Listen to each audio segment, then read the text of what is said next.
Hello and welcome. I hope my microphone is working. I've been having trouble with it lately. Sometimes it works on StreamYard, sometimes it doesn't.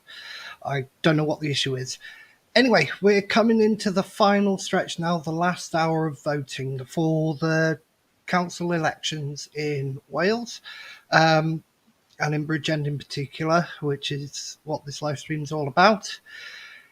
It's been a funny old campaign. I hope people come on and join me. I've put the link on my Facebook, on the Political Hour Facebook page, so people can pop in and out as they see fit. Otherwise, I'm not going to have much to talk about for an hour. I'm not very good at talking like that and just rambling on. Um, anyway, I've got nobody online on at the moment, so I'm talking to myself essentially at the moment, which is fun. Anyway, as I said, we're in the last hour now. Before voting closes, and it's been a strange campaign. It wasn't as bad as 5 years ago. There was a lot of comments back and forth between parties and candidates standing and things like that. It's not been, there has been some this time, but it's not been anywhere near as bad. Um, it's been funny, but let's have a quick talk about the overall start from the start of the campaign, from when Welsh Labour started their campaign. So they started theirs in Pencoed College. Um, Big show of people. They had First Minister there and all the bigwigs there. And the next couple of days they had Sir Keir Starmer down, and Angela Rayner has been, I believe, as well. Drakeford's been a few times. Hello to my one viewer at the moment. Welcome. And it started out, a Labour campaign started out with not focusing on local problems, local issues, what the council deals with or anything like that. They focused on what was happening in Westminster and the cost of living and things that really the council have got no control over whatsoever. They did, with the last 2 weeks, changed their message, started focusing more on local issues and things like that. But some of the things were already that they were focusing on had already been started, like my Steg Town Hall. Um, and well, the extension for free school meals wasn't a Bridgend thing, that's a National Assembly thing, but Bridgend said, Labour said that as well. They're on about planting more trees in Bridgend, upgrading the 107 play parks and putting £5 million on it, which would nowhere near cover the costs of upgrading all those play parks. So they will need to do asset transfers if they indeed get the majority in the council. From my predictions on Sunday, I predict them to have 25 seats, which is half the council. So whether the others can work together, I don't think that will happen. So I think, unfortunately, Bridgend will still be led by Labour over the next 5 years, which is a bit disappointing to me. I think the problem isn't people voting for Labour. I think the problem is voter apathy and people thinking, well, my vote doesn't count for anything because nothing ever changes. And I think that is a major problem. That's why we see lower turnouts. That's why this year they've tried opening poll stations 2 days early in some areas as pilot schemes. Personally, I don't think it's going to make too much of a difference. They give votes to 16, 17-year-olds. That may make a little difference, but I don't think it will make the major impacts they're expecting. I still think it'll be a low turnout. I can't give a percentage. I think the average is 30, well, last time it was what, 38, 39%, maybe pushing 40. Um, this year I expect about the same. Community council elections, the ones that are going on, they're always very low turnouts. You're talking low 30s into the 20s, percentage wise, and I don't think that's going to change much, because I don't think people realise how much community councils can do. They know the problems that community councils can have. That's been highlighted in the last 5 years with Anna Saudra, my Steg, and Puthcor. Um, all problems highlighting, and that's a problem. When problems arise, they're more prevalent and prominent than the good stuff that councils do. Just look at community councils like Coity, like Bridgend Town Council. I know some people criticise them because they have the highest council tax in Bridgend. The highest precept part of the council tax in Bridgend, but they've done a lot over the last 5 years. They've taken on assets in a community hall as well that was proposed by a Labour member and voted through unanimously. So they needed money for that. Built they've helped fund toilets in the market after all the toilets in Bridgend were closed down by Bridgend County Borough Council in the last 5 years, and Bridgend Town Centre. So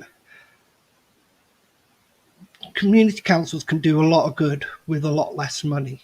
They don't have to stick to the preferred bidder like Bridgend Council, Borough Council do. That they have certain bidders that can do certain work, like the electrical work with Centigrade and things like that.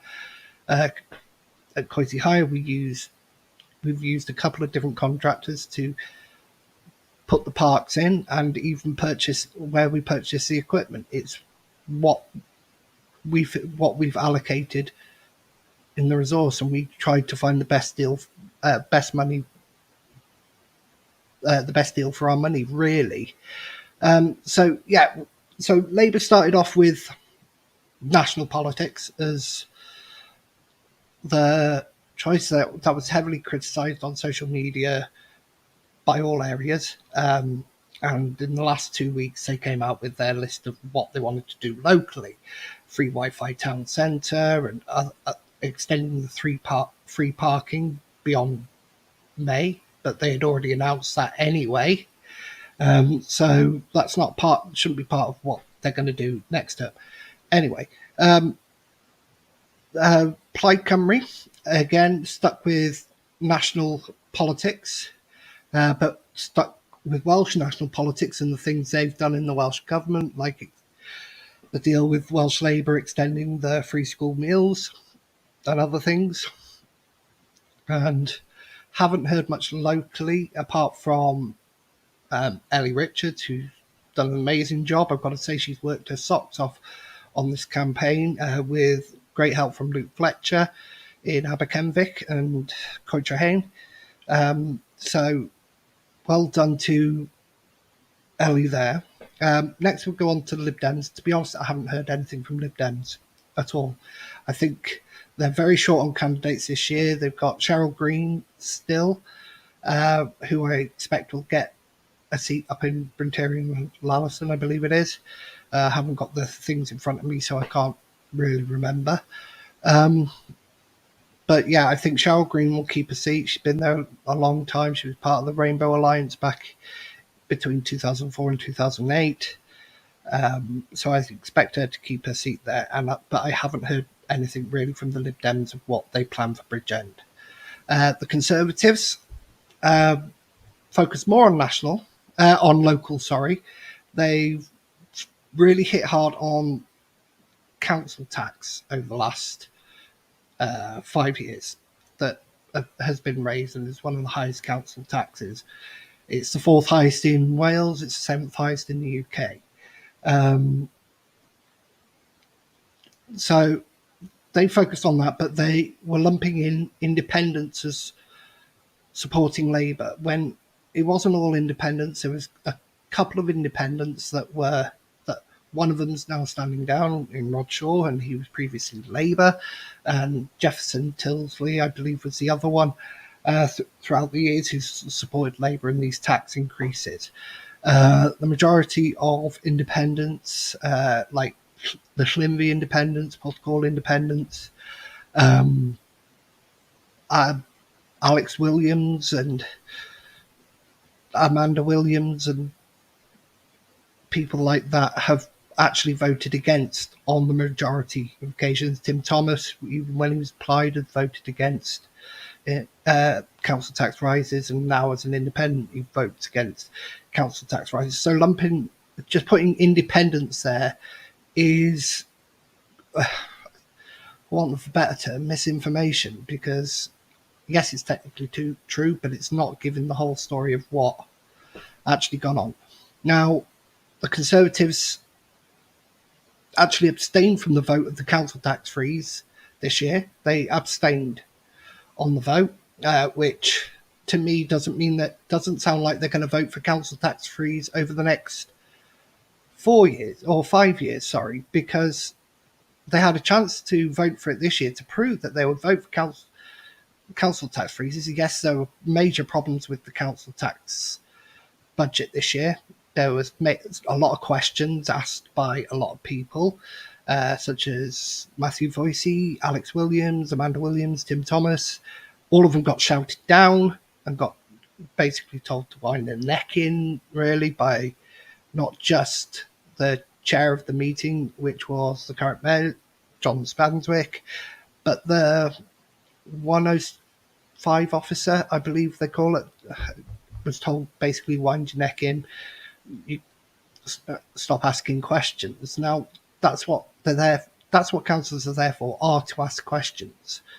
And you've got to give them a good time period to read through the budget, because it's not just one page with paying this, and this. It's a whole series of documents, and they need supporting documents to go in to look at the total line by line items. And you can't do that with a basic budget that goes out to the public where not all the information is there. Anyway, so the Conservatives went on that this year. Are running largely on that this year. There are some Conservatives out there with socks off, Tyler Walsh being one. Unfortunately, I don't think Tyler will get elected. I think he's worked his socks off and he's worked hard, but I think Mark Payne will take that seat.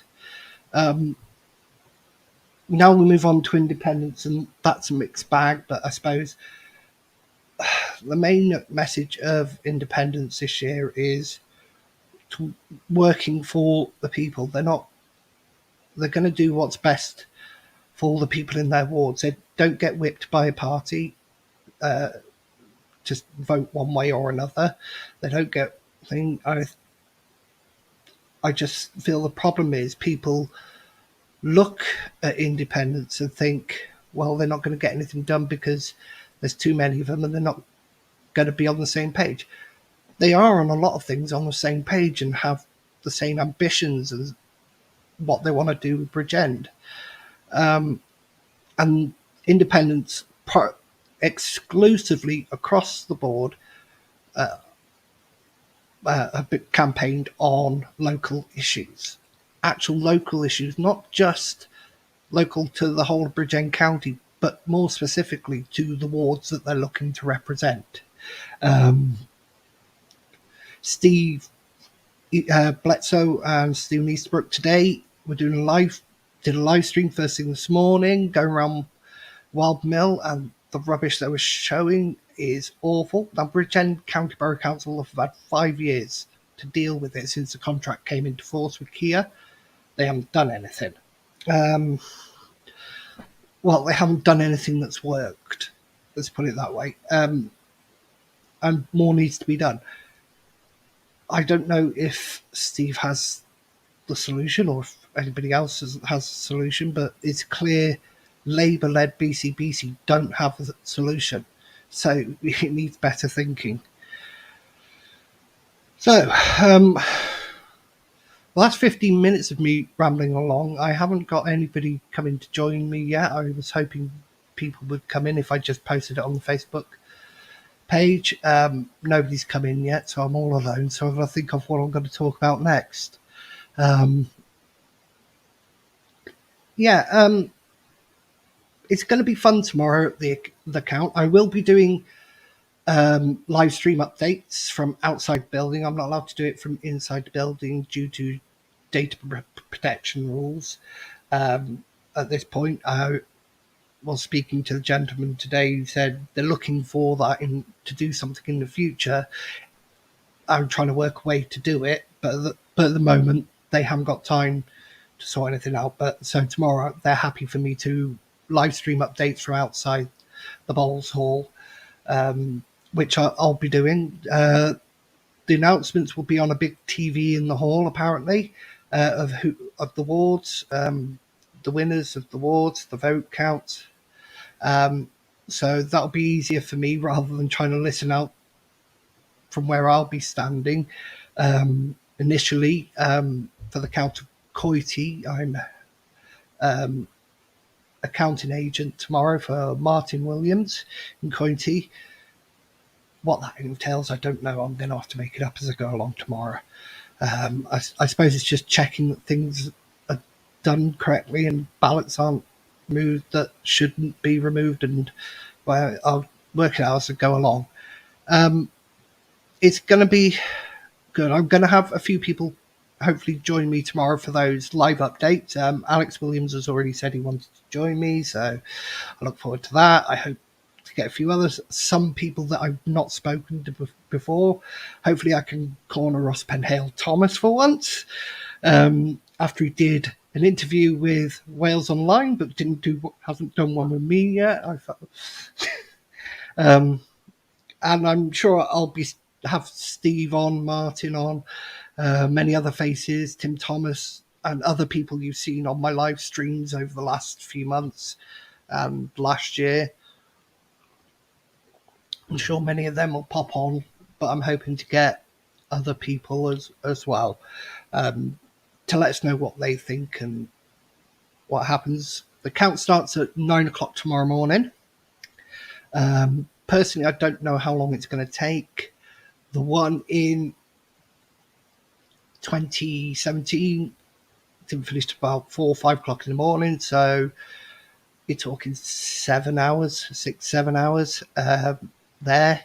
But you had to wait for boxes to come in from polling stations at 10 o'clock when 10 o'clock closed. So you're talking about 15, 20, half an hour maybe for majority of boxes to come in. They should all be there tomorrow. All the boxes, all the postal votes will be there ready. So hopefully it'll be a lot quicker. Straight after the main count, you have the community council count. I'm not sure if I'll be sticking around for that, and I do apologise. It depends what time the normal count finishes, because I've got to pick my son up tomorrow evening. And I've got an evening with him watching Marvel movies and having Chinese food, which would be nice because I haven't had Chinese in over 2 years. I hope to. I wish good luck to every candidate tomorrow, whether I agree with politics or not. It takes a lot to stand up and be counted and put yourself forward like this. It's not an easy thing. It really isn't. I'm not envious of those who are going for county seats again. I'm sure all the people who are standing for county, and people like the independents, because they're practically out every day, knocking doors, putting leaflets through. Poor Tom Beadle, I've seen his picture of posts of his feet are all swollen up since I believe the weekend. So I hope he's been able to get out today. But yeah, those people's feet must be killing them, and they deserve a nice long break over at least the weekend. Monday, I believe everybody will be hopefully going in to sign their papers, get their information, and do, I'm guessing, what's called an introduction to council work on Monday. That'll be the county council. Community councils will be at various stages. I'm guessing mainly when a council meeting happens. Coities will be this time next week. Coity High's community council meeting is next Thursday. It's an annual GM from 6:30, and then the main meeting from 7. Come and join us. I think we're going to be in Litchard Primary School. You can come to watch us, and I think we're doing hybrid sessions still. So if you want to get in touch, contact the clerk of Coity Higher Community Council. She'll give you the link to come listen to the live stream or watch the live stream. You can't participate. You're not allowed to record. At this point, that's something we've got in place. So yeah, come and join us. Come get involved and be more involved with your community councils, because they do a lot of work and they're there to listen and they're there to help. But we know Coity Higher is staying independent this year, as it was previously. We've got, I can't remember how many seats we've got. 13 seats, and we've got 7 elected already. 7 independents elected out of 7 seats, funnily enough, and the last 6 seats are for Coity, where 6 independents are standing and 3 Conservatives are standing. No Labour councillor has stood this year, despite 3, originally 4, 4 Labour councillors were on the council before. This year they didn't stand anybody, which was a big surprise to many of us. We're not sure whether it's been a lack of communication, because we know there were problems over in St Bride's where some Labour councillors didn't realise they had to put in papers again to stand again. They thought they were just on the council, which is bizarre, really bizarre. But yeah, I'm looking forward to tomorrow, and I hope to see a lot of people down there. And I'll talk to anybody. As I said last time, I talked to people from nearly every party. Nobody from Labour would talk to me last time because I was part of what was Change for Bridgend. But I spoke to Conservatives. I spoke to Tim Thomas Plaid. I spoke to Independents. I didn't see any Lib Dem there at the time. I spoke to the guy who was part of the standing for the National Front as well.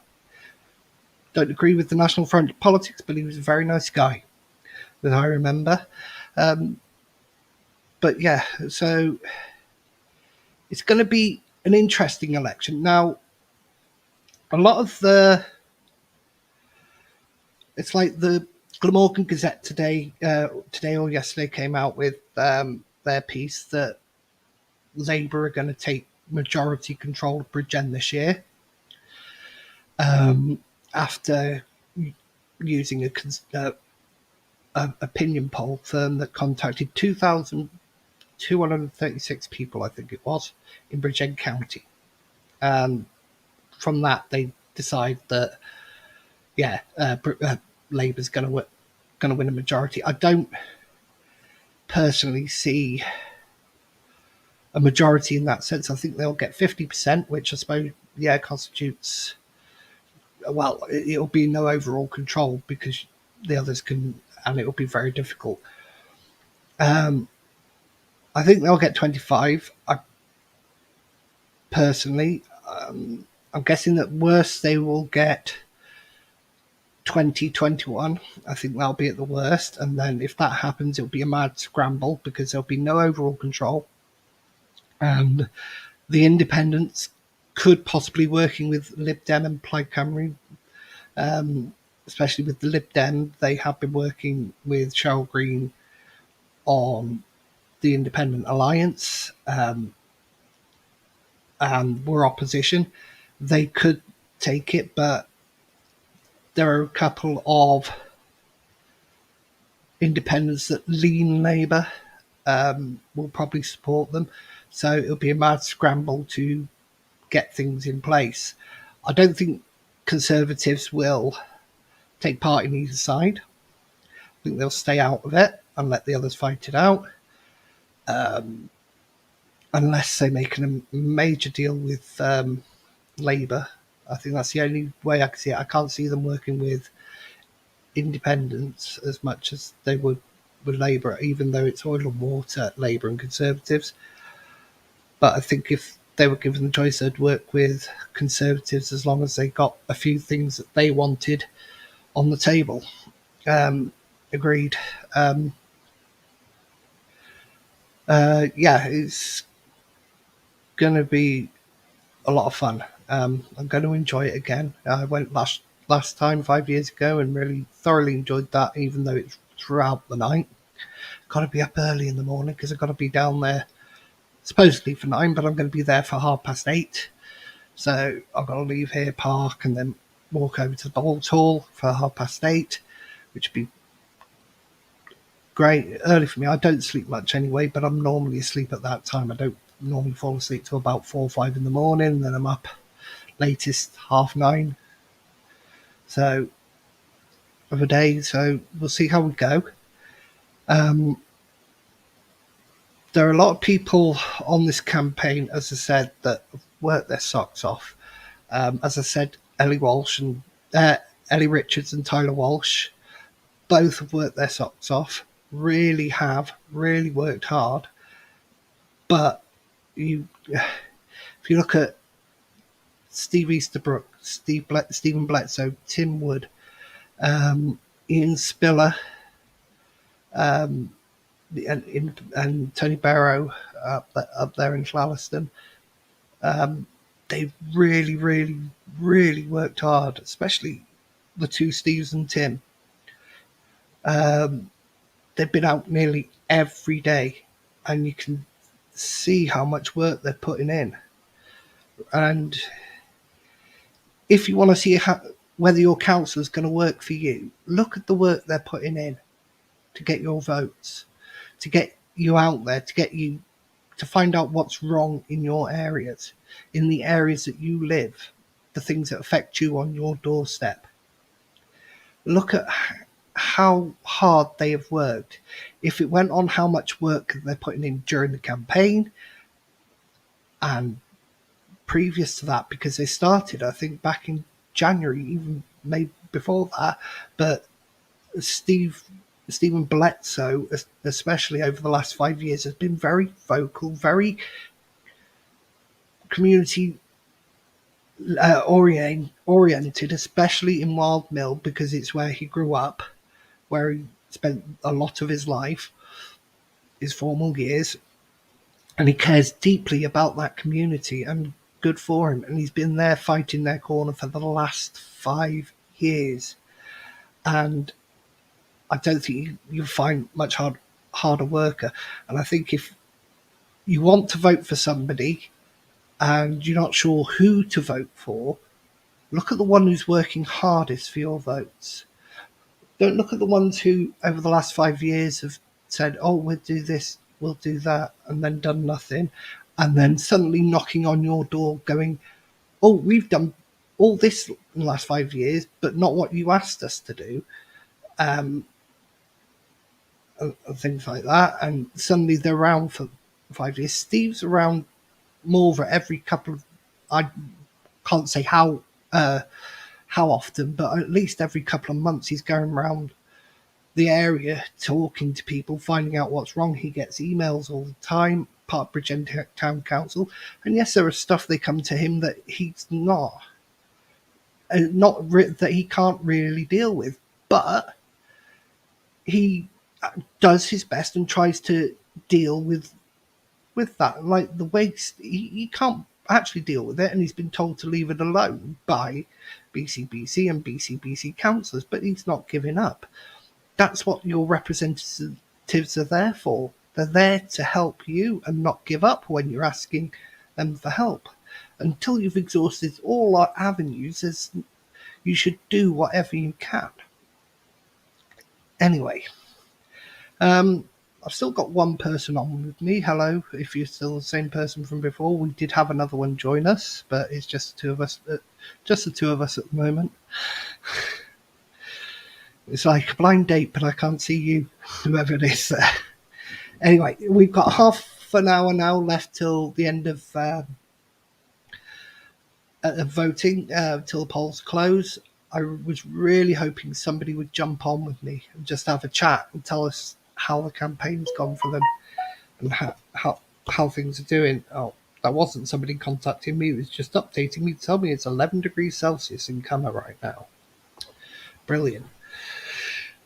Um, but I'm guessing everybody's worn out and knackered and having a rest, probably resting their weary feet and probably thinking, "Oh, I don't want to talk to tonight. I'm all worn out. I'm all talked out."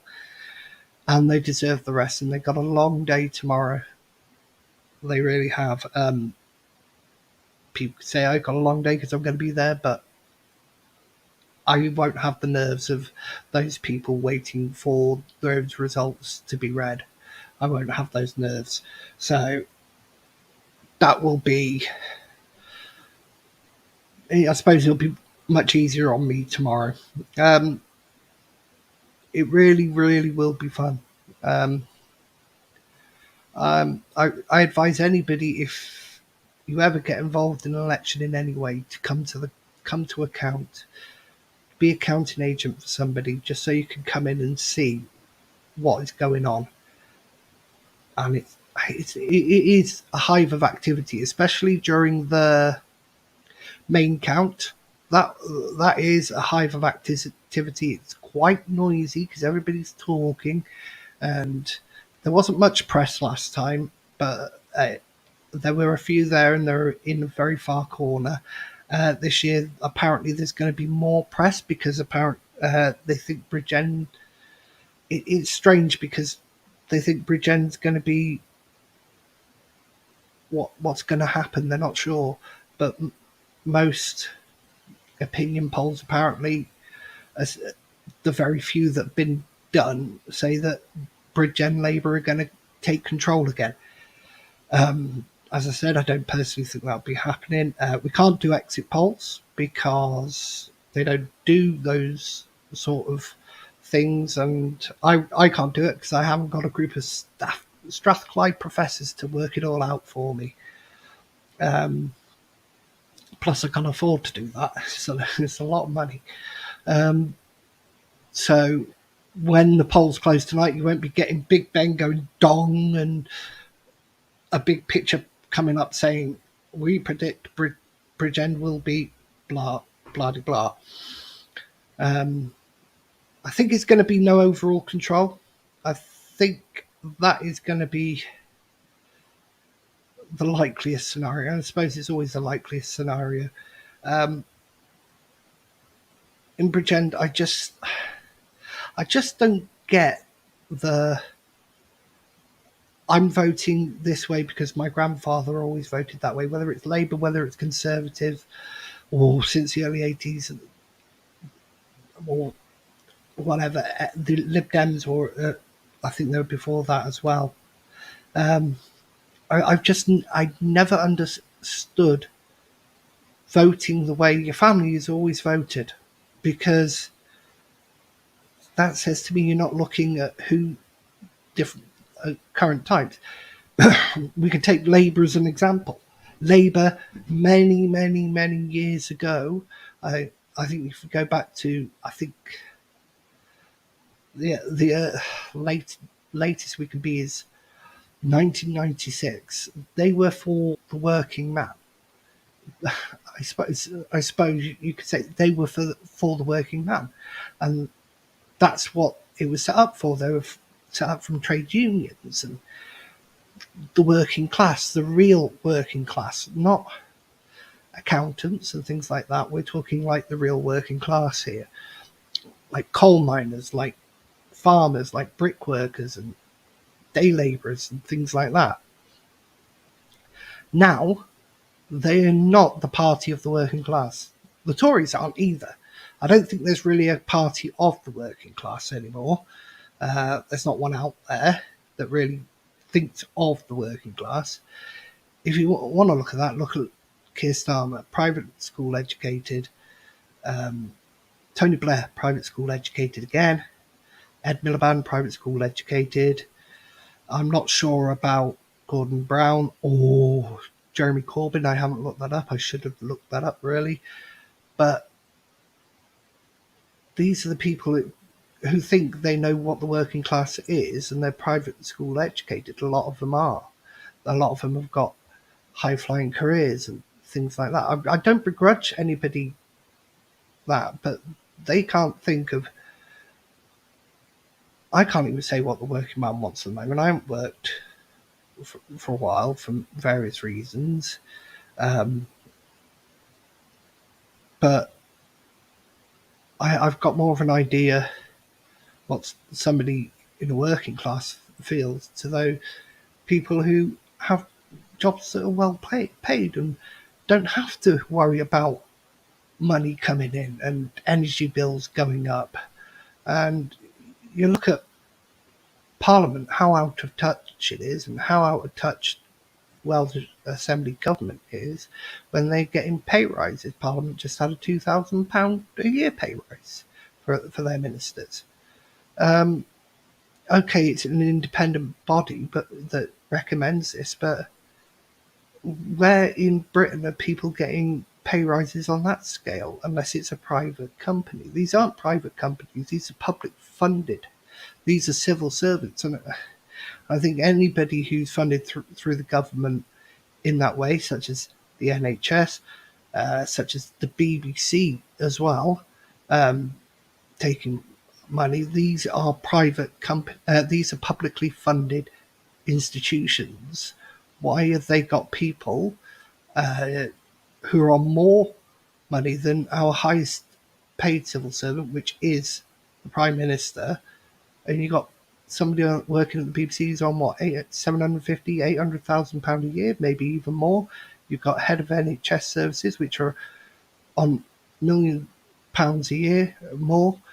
Um, and the Prime Minister's what, 181,000 now, I believe it is, maybe slightly more than that a year. And now your highest civil servant will be the Prime Minister because they're publicly funded from our taxes. They're not private companies. This is the same with NHS. This is the same with the BBC. They're not private companies. If BBC wants to be a private company, then it can do away with the funding it gets from government and the funding from our TV license. I don't watch BBC, so I can't see why I should pay a TV license for it. It's silly. It's especially in these times now when energy prices are going up and you've got a TV license to pay on top of that. What was it, 150 odd pound a year, maybe more, a lot more. It's ridiculous. And again, this isn't a count anything to do with council. This is local. This is national issues, and I've moved on to national, I suppose, unfortunately. But yeah, we looked at. There was something published, I think, by Oggy Bloggy, how much councillors have cost over the years, and over the last 5 years, I think a few councillors, especially the leader and the cabinet members, and that over the last 5 years have earned over £100,000, going on towards £200,000, which is a lot of money. A lot of money. I know people say, "Oh, councillors pay too much." The basic salary for a councillor is what, 15,000 a year. This is your ordinary councillor, not a chair or vice chair of any committee, not part of the cabinet or the leader. That's base pay. And there are people out there. Let's take Tim Thomas, Amanda Williams, and Alex Williams before they became chairs of place. They put in a lot of work for that money, which is essentially, if supposed to be a part-time wage, when they're doing full-time work and they're working for their constituents non-stop, day in, day out. And you've got to admire them for that and say, well, should councillors be paid a basic salary and then which is equivalent to a full time job, possibly, because I think councillors should be working as full time employees. I don't think they should be doing other jobs. I really don't, because there is so much work to do and there's so much to get on with. I know there are some areas where nothing really ever happens, where nothing goes on, but take somewhere like Coity with Park Derwin over the years. It's been a lot for Amanda, and she's coped with it brilliantly, and she deserves every credit for everything she's done there. Um, I'm rambling, I know, I know. I've got 19. We got 19 minutes till polls closed. I've got to go for another 19 minutes, and I'm running out. Please, somebody, come join me. Oh, I was hoping somebody could come join me. What, see if anybody's around. No, nope, nobody around. Anyway, yeah, I look forward to the next 5 years, see what happens. I personally hope whoever gets him uh, leading the council does a good job and actually does things for the people they're there to represent, and not just their own agenda, which I think over the last 5 years there has been a lot of our own agenda, uh, especially when you look at things like the last 5 years. Um, Labour councillors have blamed austerity for having to cut budgets. I remember 5 years ago in a town community council forum at Bridgend Council, led by the councillors, that they said they had to save 30 million over the next 5 years. They saved a lot more than that, and a lot more of that on top. They had so many extra reserves, they didn't need to cut as much as they did. And these aren't reserves that are allocated for projects already. These aren't reserves that are for schools or parks or other things or larger projects. This was unallocated reserves that had no attachment to a project.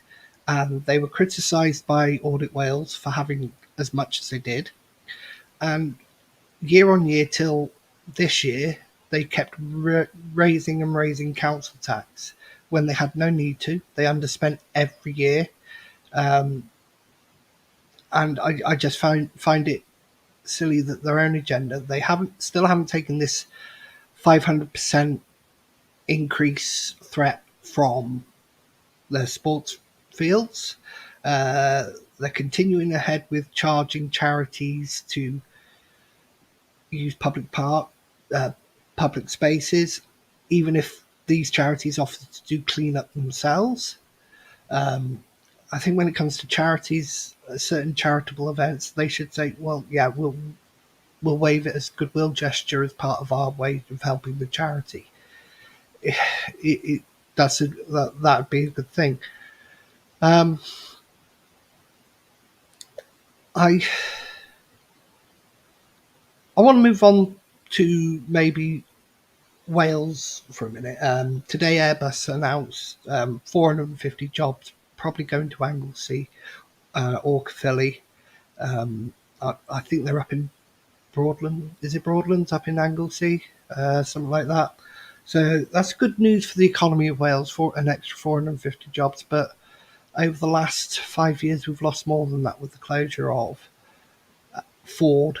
Um, Certain different steelworks have closed down. I think one in Newport and other areas. Tata cut back for a while, and things like that.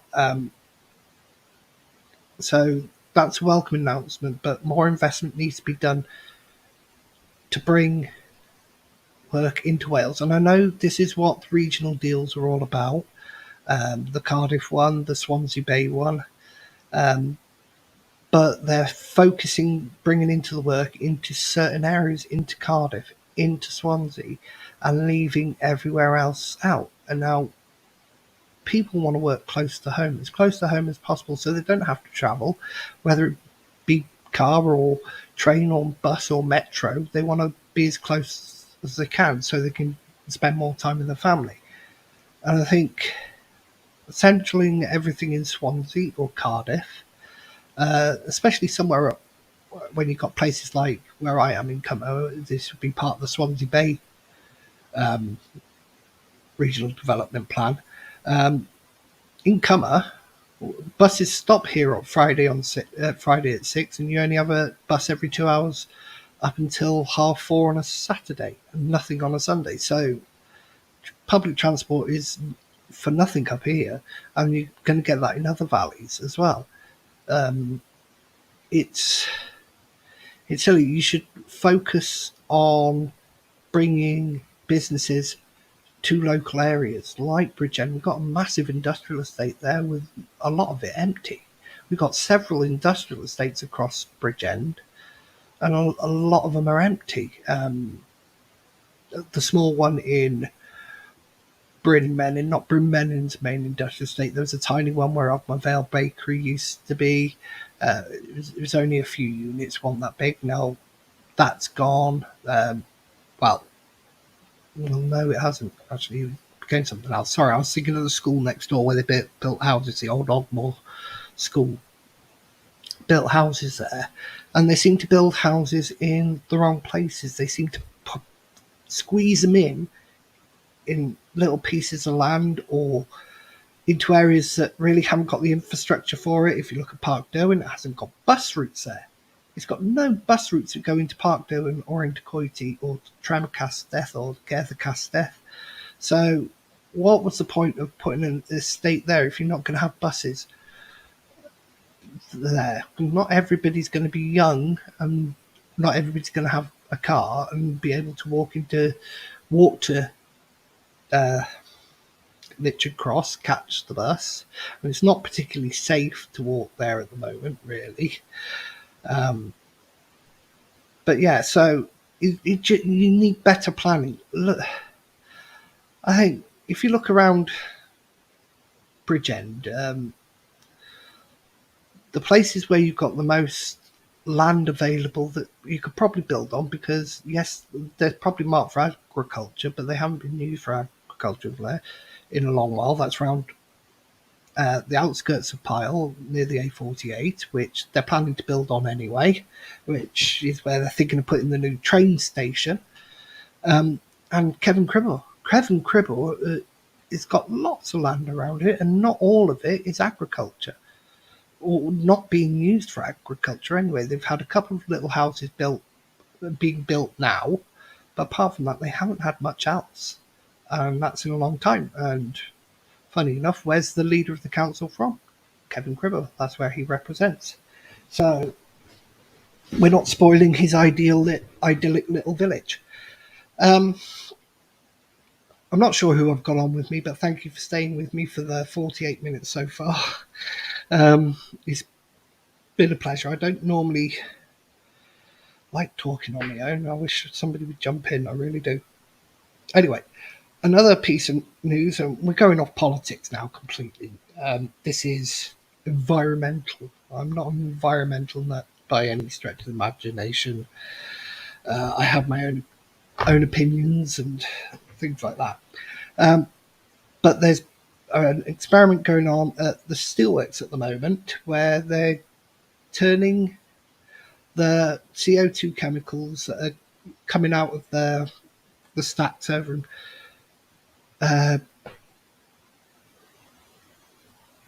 Port Talbot at Tata Steel into acrylic acid, which is used in many, many different products. And they're doing it using poo. They're using poo. There's an experiment going on conducted by a lady from Cardiff or Swansea University, one of them, or Middlemorgan University, turning CO2 using the bacteria in CO2 from our excrement, and turning the CO2 into acetic acid or some sort of acid. I can't remember what it is, which is used in a lot of products, which is great. It's Tata Steel is the biggest polluter in Wales, and yet the M4 gets the blame for the increase of carbon monoxide and CO2 in the atmosphere in around Port Talbot when you've got that big steelworks, which is the biggest polluter. Um, so that'll be good if we can do something about that. I think that'll help a lot, and I think it would help a lot around the world as well, whether everybody takes it on, because, hey, we've got enough crap in the world, let's use it. Um, we're down to the last 10 minutes now before all the polls close. I believe it's 10 minutes. I'll just check the clock I have ready going in the background. Yeah, it's 21:00. Why is that clock stopped? Okay. Yeah, it's 21:50 according to my clock on my computer anyway. So we've got 10 minutes before the polls close. I would love to have the fanfare and David Dimble he'd be here for you to go through the night, and I think I prefer elections that do count through the night. I don't think it'll be the same tomorrow. Um, I remember the community council ones 5 years ago, and it was pretty dead in there during the community council count. I'm guessing a lot of people were at work during that time, and community councils are seen as not as important. But tomorrow I'm expecting a lot more people. I expect Labour to be there in force.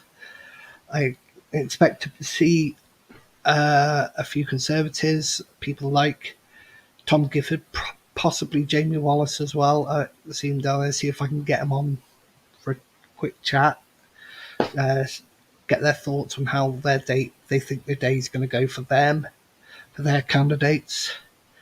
I'll try to get some Labour on, see if that will work, but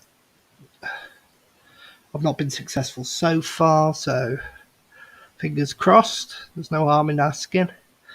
Doubt they will, though, because I'm not very well liked in certain circles. But you don't ask, you don't get, as people say. What? What now? Yeah, it's been a fun campaign seeing a lot of newer faces being involved, not just independent wise, but from Conservatives, even from Labour.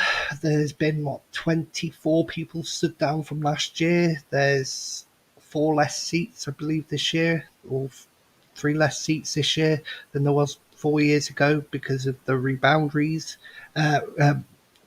redrawing the boundaries and putting together these super wards, which I think is silly because then it gives bad councillors somewhere to hide. It really does give bad councillors somewhere to hide when you've got these super wards. They can hide behind the work of others in that ward. Or if you get a ward with 3 bad councillors and you've got 3 councillors, you're screwed, really. It's hard to keep people accountable that way. I preferred the old system. Yes, there was more seats.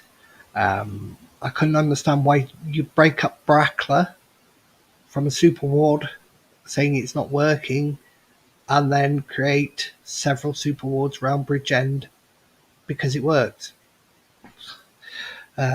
Each area has different needs. It's like Pendray, Lichard, and Coitique, 3 different areas, 3 different needs. I think it's always been successful having their own candidate, their own representative, because then the representative hasn't got somewhere to hide or people to hide behind. Now it's 3 councillors for those 3 wards, all pushed into one. So I'm worried that in some of these super wards, one councillor is going to get overloaded with doing all the work with these super wards. I hope it doesn't work out that way. I really do.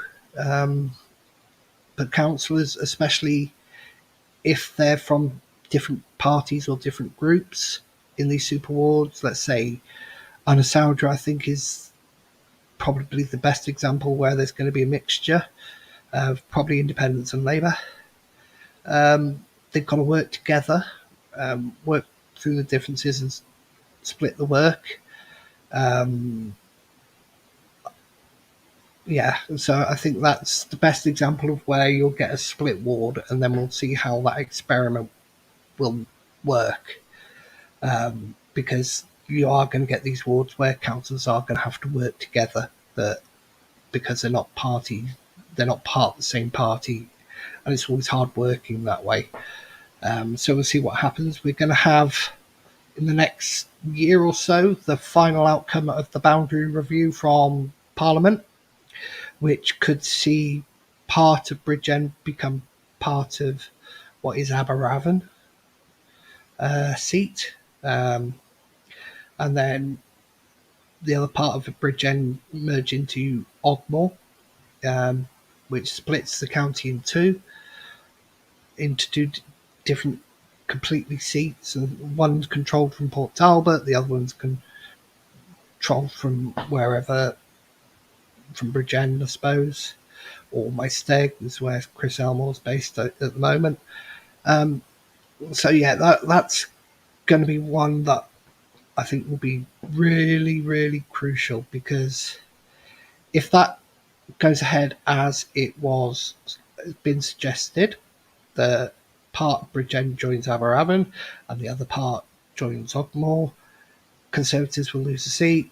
Labour will gain, will not make any difference because their representative, they their MP is Labour anyway, so he just gains more area to cover. And I think parts of Bridgend are going to be lost in that. You're talking the areas of Lalliston, Brunterian gets covered in it, Puthcall, Broadlands, Merthyr Mawr, I think it goes down as far as that, maybe even further. But yeah, that's what's going to happen. They're going to, I think they're going to lose some representation. Whether you agree with Jamie Wallace or not, I do think he does some good work. He's the same with Sarah Murphy. I've been surprised by Sarah Murphy. I will say that she pushing hard on the school transport report that was delayed by Labour, and I credit her for that. Going against the party to try and get it pushed through. She's doing a lot for mental health, so I credit her with that. It's nice when certain people surprise you in what they're doing. I don't think we'll see Sir Keir Starmer at the count tomorrow or Angela Rayner. Be amazed if I do. I doubt we'll see Mark Drakeford either. He'll be in Cardiff, I presume. But I think Cardiff's pretty much safe Labour anyway. For the majority, there are areas which go Conservative quite a lot, or Independent, or even Plaid. But I think he'll stick around Cardiff. That's where he's from.